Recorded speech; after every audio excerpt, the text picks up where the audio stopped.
5 faktů, které mnoho lidí neví. Číslo 1. Med nikdy neskazí. Med je jednou z mála potravin, která může vydržet tisíce let. Byly nalezeny nádoby s medem ve starověkých egyptských hrobech, které byly stále jedlé. Číslo 2. Koala má otisky prstů podobné lidem.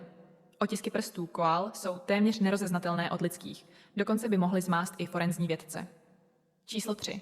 Motýly ochutnávají nohama. Smyslové receptory, které motýlům umožňují cítit chuť, se nacházejí na jejich nohách. Takto poznají, zda je rostlina vhodná pro nakladení vajíček. Číslo 4. Banány jsou radioaktivní. Banány obsahují malé množství draslíku 40, což je radioaktivní izotop. Množství je však tak malé, že bys musel sníst obrovské množství, aby ti to ublížilo. Číslo 5. Kočky předením léčí sami sebe. Frekvence kočičího předení je kolem 25 až 150 Hz a má pozitivní vliv na hojení kostí a tkání. Kočky mohou předením urychlovat své zotavení z úrazů.